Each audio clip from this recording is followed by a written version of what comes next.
Pertama adalah perwilayahan, yang mana perwilayahan adalah proses identifikasi dan penggabungan wilayah berdasarkan persamaan dan perbedaan karakteristik suatu wilayah dengan wilayah lain dengan memperhatikan kriteria dan tujuan dari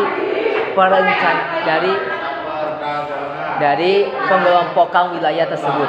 Yang kedua ada tujuannya, yang mana tujuan itu ada 4. Yang pertama ada menyederhanakan informasi keragaman gejala di muka bumi. Yang kedua untuk menentukan pembangunan. Yang ketiga untuk memudahkan koordinasi pembangunan. Yang keempat untuk membantu perubahan yang terjadi. Selanjutnya ada jenis, yang mana jenis ini ada 3. Yang pertama ada formal, lalu fungsional, lalu perencanaan. Yang keempat itu ada jenis kota berdasarkan perkembangan. Yang pertama ada jenis aeropolis, polis, metropolis, mogapolis, trinopolis, dan mikropolis. Lalu selanjutnya ada indeks kebahagiaan atau perwilayah ya, indeks kebahagiaan perwilayah. Yang mana yang pertama adalah indeks dimensi itu yang berdasarkan kepuasan hidup.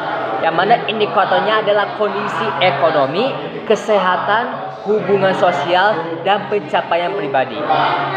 Lalu yang kedua adalah indeks dimensi perasaan yang indikatornya adalah frekuensi dan intensitas emosi. Yang ketiga adalah indeks dimensi makna hidup, tentang apakah dia itu memiliki cita-cita, tujuan hidup atau apapun itu. Selanjutnya ada desa. Kalau tadi kota, sekarang desa. Nah, desa klasifikasi desa berdasarkan tingkat kemajuan. Yang pertama itu desa mandiri, yang mana ada desa maju yang dengan pelayanan dasar yang memadai, infrastruktur baik, dan tata kelola pemerintahan yang baik. Yang kedua ada desa berkembang. Desa dengan potensi yang cukup namun belum optimal dalam mengelola sumber daya. Yang ketiga adalah desa yang tertinggal, yaitu desa dengan potensi yang terbatas, akses terhadap pelayanan dasar masih kurang, dan tingkat kesejahteraannya masih rendah.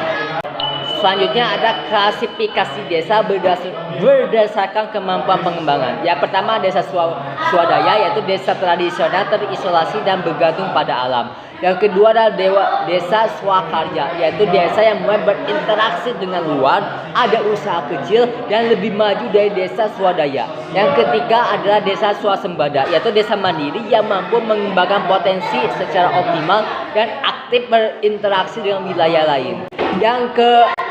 Selanjutnya ada faktor-faktor yang mempengaruhi klasifikasi desa. Yang pertama ada sumber daya alamnya, lalu sumber daya manusianya, dan lalu ada kelembagaan desa.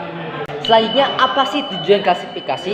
Tujuan klasifikasi adalah untuk mempermudah identifikasi kebutuhan. Setiap jenis desa pastinya memiliki kebutuhan berbeda. Maka dari itu, ini adalah untuk mempermudah identifikasi kebutuhan tersebut. Yang kedua adalah untuk menyusun program pembangunan yang tepat. Yang ketiganya untuk mengukur keberhasilan pembangunan.